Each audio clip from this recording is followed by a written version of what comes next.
Hello student, मैं आपका science teacher Shashikant Yadav. इस लॉकडाउन के दौर में गवर्नमेंट के अनुसार बच्चों को ऑनलाइन पढ़ाने की सुविधा प्रदान की जा रही है। तो आज हम लोग बात करते हैं क्लास 12th के केमिस्ट्री का पहला चैप्टर ठोस अवस्था सॉलिड स्टेट। तो सबसे पहले हम इस चैप्टर में क्या क्या टॉपिक हैं उस टॉपिक के बारे में चर्चा करते हैं। उसके बाद इस चैप्टर पे आगे बढ़ते हैं। और आप सभी बच्चों से मेरा निवेदन है कि आप लोग कॉपी और पेन लेकर के बैठें, जिससे चीज़ों को बहुत आसान वे में आपको दे रहे हैं और आप इसे कॉपी पे नोट करें। चलिए देखते हैं, पहला टॉपिक आपका है ठोस अवस्था के सामान्य अभिलक्षण। दूसरा टॉपिक है क्रिस्टलीय ठोस एवं अक्रिस्टलीय ठोस। तीसरा टॉपिक आपका है क्रिस्टलीय ठोसों का वर्गीकरण। चौथा टॉपिक आपका है क्रिस्टल जालक और एकक कोष्ठिका। पांचवा टॉपिक आपका है एकक कोष्ठिका एवं अवयवी कणों की संख्या। छठवां टॉपिक आपका है संकुलन दक्षता। तो जो संकुलन दक्षता है, इसी टॉपिक पे हम लोग न्यूमेरिकल सॉल्व करते हैं, इसके बारे में आगे चर्चा होगी। आपका अगला टॉपिक है निविड़ संकुलित संरचना। आठवां टॉपिक है एकक कोष्ठिका बीमा संबंधी गणनाएं। नौवां है ठोसों में अपूर्णताएं। 10वां है विद्युतीय गुण। और 11वां एंड लास्ट टॉपिक आपका है चुंबकीय गुण। तो इन टॉपिक को पढ़ने से पहले हम इस चैप्टर में चर्चा करते हैं द्रव्य के बारे में। द्रव्य क्या है, द्रव्य के बारे में जब चर्चा हो जाएगी उसके बाद आगे हम लोग बढ़ेंगे। तो द्रव्य आपका हेडिंग डाल लीजिए। लिखा वे पदार्थ जिनमें कुछ भार होता है और वे कुछ स्थान घेरते हैं, तो ऐसे पदार्थ को द्रव्य कहते हैं। यानी इस धरती पर जितने भी पदार्थ हैं जिसमें कुछ न कुछ भार होता है और वह स्थान जरूर घेरते हों। स्थान का घेरना बहुत महत्वपूर्ण बात है।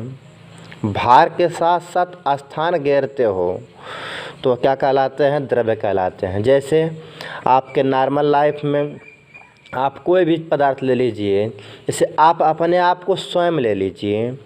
स्वयं आपका वज़न 10, 20, 50 किलो जो भी होगा, आप जहाँ बैठते हैं वहाँ पे कुछ स्थान ग्रहण करते हैं, कुछ स्थान जगह घेरते हैं।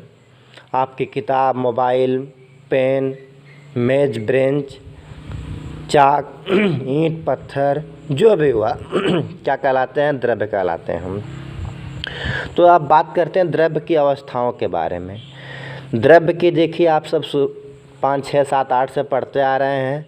द्रव्य की 3 अवस्थाएं होती हैं, ठोस अवस्था, द्रव्य अवस्था, गैस अवस्था। तो हमको जो आपको द्रव्य और गैस के अवस्था के बारे में नहीं पढ़ना है, हमको पढ़ना सिर्फ और सिर्फ किसके अवस्था के बारे में है? इस चैप्टर में सॉलिड स्टेट के बारे में हमको पढ़ना है।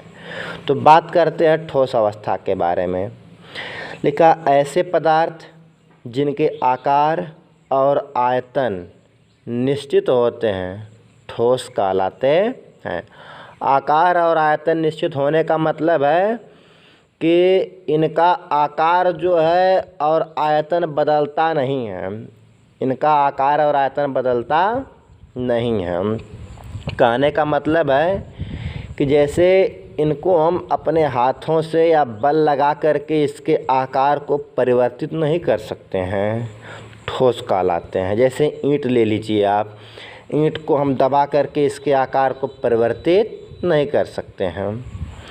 अच्छा, तो अब बात करते हैं ठोस के गुण के बारे में।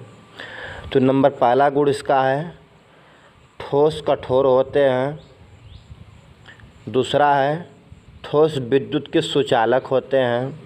हाँ, ये ज़रूरी नहीं है कि सभी ठोस विद्युत के सुचालक हों।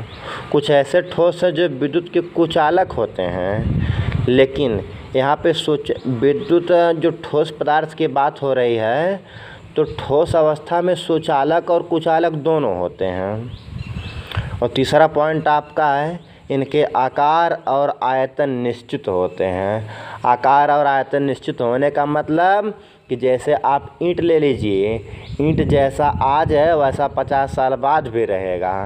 उसको हम अपने हाथों से दबा करके उसके आकार को परिवर्तित नहीं कर सकते हैं।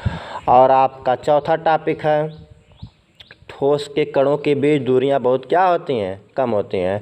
हम आपको देखिए फिगर में दिखाए हुए हैं, एक सॉलिड स्टेट कोई जो है ठोस अवस्था का कोई कण लिए हैं, उसमें देखिए छोटे छोटे छोटे छोटे छोटे छोटे बहुत सारे कण भरे हुए हैं।